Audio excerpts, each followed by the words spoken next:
Bonjour et bienvenue dans la seconde vidéo de cette recherche de fuite. Au deuxième jour de test sur cette piscine, je vais vous montrer comment savoir si la fuite vient des bus de refoulement. Dans la première vidéo, je vous montrais comment savoir si la perte d'eau n'était pas due à l'évaporation grâce au test du seau. C'est en général le premier test qu'on doit faire et ça nous sert ensuite de comparatif pour les autres tests. Si vous n'avez pas encore vu cette première vidéo, mettez pause, allez la voir. Elle dure seulement 2 minutes 30, c'est rapide et vous comprendrez beaucoup mieux ce que je vais vous expliquer aujourd'hui. Donc si on se rappelle de notre premier test, on a mesuré une perte de 1 cm dans le seau, donc par l'évaporation, et une perte de 3 cm dans le bassin. Dans ces 3 cm de perte, il y a 1 cm d'évaporation comme dans le seau et 2 cm de fuite. Dans ce premier test, la filtration était allumée.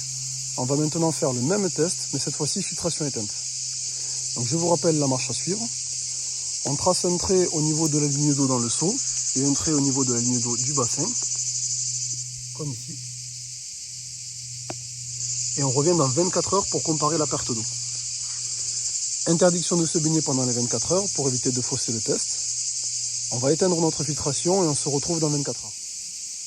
Je reviens maintenant comparer ma perte d'eau entre mon seau et mon bassin. Si je perds exactement la même quantité d'eau que dans mon premier test, c'est que ma fuite ne vient pas des bus de refoulement. Par contre, si ma fuite a diminué pendant les 24 heures où la filtration a été éteinte, dans ce cas, il est possible que la fuite soit entre mon local technique et les bus de refoulement. Ici, on voit clairement qu'on a perdu moins d'eau que dans notre premier test. On voit encore l'ancien trait sous le niveau d'eau dans le bassin. En réalité, on a perdu un tout petit peu plus que l'évaporation dans le seau. Donc notre fuite diminue quand la filtration est éteinte, ou autrement dit, notre fuite augmente quand la filtration est allumée. Je ne vais pas rentrer dans les détails en vous expliquant ce qui se passe au niveau des canalisations. Si une vidéo comme ça vous intéresse, je pourrais éventuellement vous installer une pompe sur la plage en créant 2 canalisations, une d'aspiration et une de refoulement. Et je créerai des trous dans ces canalisations-là.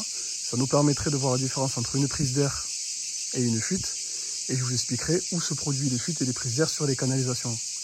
Si une vidéo comme ça vous intéresse, écrivez-le moi en commentaire. Et si on est assez nombreux, je vous ferai cette vidéo.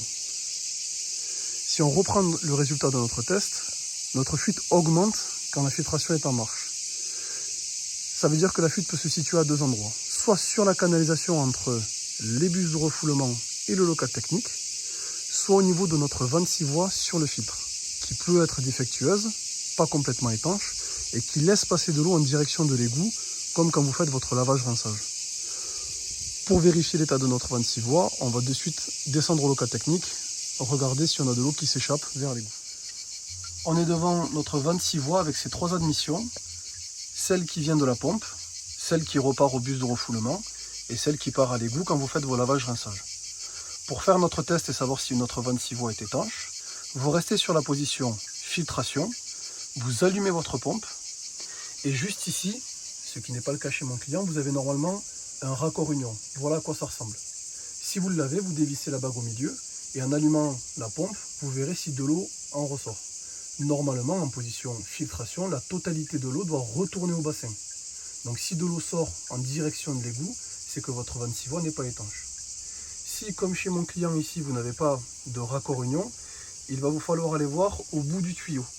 Ici, on a de la chance puisque le bout du tuyau est juste ici. Donc je vais allumer la pompe et regarder si de l'eau en coule.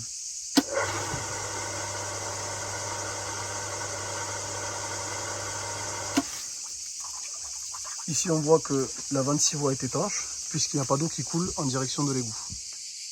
Si vous vous apercevez que votre 26 voies n'est plus étanche, puisque de l'eau sort en direction de l'égout quand vous êtes en position filtration, soit vous changez la 26 voies complètement, soit vous installez sur le tuyau qui part directement à l'égout une vanne que vous fermerez 24 heures sur 24 et que vous ouvrirez seulement quand vous faites vos lavages et rinçages.